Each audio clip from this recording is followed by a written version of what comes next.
చూస్తున్న ప్రతి ఒక్కరికి కూడా చాలా చాలా థ్యాంక్స్ అండి.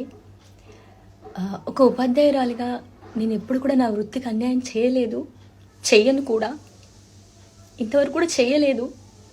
కానీ నాకున్న ఒక అవివేకం వల్ల ప్రమోషన్స్ చేయడం జరిగింది. ఫస్ట్ ప్రమోషన్తో నాకు ఎవరైనా చెప్పిన బాగుండు, చెప్పలేదు, దానివల్ల ప్రమోషన్స్ చేయడం జరిగింది. సైనికుల సంక్షేమం కోసం నిధులు కేటాయిస్తున్నాము అని చెప్పి మా పిల్లలు అక్కడ చదువుతున్నారు, వాళ్ళ కోసం వాళ్ళు పిలిస్తే నేను వెళ్ళాను.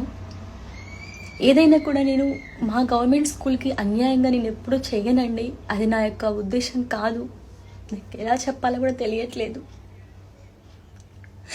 వాట్సాప్ నుంచి, ఇన్స్టా నుంచి, ఫేస్బుక్ నుంచి చాలా ట్రోలింగ్ చేసేస్తున్నారు. నేను ఏమన్నా 10 మందిని హత్య చేశాను, నేను 20 మందిని చంపేశానా, లేదంటే గంజాయి హెరాయిన్ ఏమైనా అమ్మానా? నాకు ఇవన్నిటితోటి సూసైడ్ చేసేయాలనిపిస్తుంది. అనొచ్చు, నన్ను అనొచ్చు, నన్ను ఎవరు హెచ్చరించలేదండి. నేను ఏ క్లాస్ రూమ్లో కూడా నేను ఎప్పుడు పిల్లల యొక్క సబ్జెక్ట్ రీల్స్ తప్ప ప్రమాణ పూర్తిగా చెప్తున్నాను. సబ్జెక్ట్ రీల్స్ ఇవే అపోజ్ చేశాను.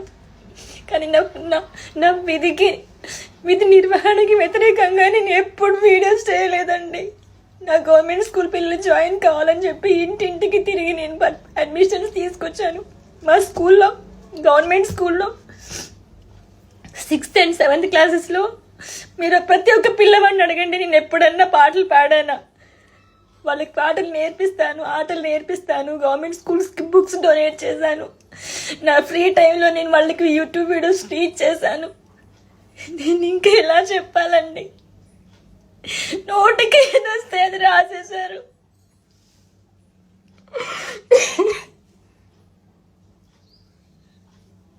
పాటలు చెప్పడం మానేసి రీల్ చేసిందని చెప్పి నోటికి ఏదొస్తే అది మీ న్యూస్ల కోసం. మనిషి చచ్చిపోయినా అంతే, నా అప్పుడు హ్యాపీగా ఉండండి మీరంతా. చచ్చిపోయింది కాబట్టి మీ ట్రోలింగ్కి అని 4-5 రోజుల నుంచి నీళ్లు తాగలేదండి, మీరు నమ్ముతారా? ఇప్పుడు ఇది చెయ్యొచ్చో లేదో కూడా నాకు తెలియదు. బీపీ డౌన్ అయిపోయి నాకు మైండ్ పని చేయట్లేదు.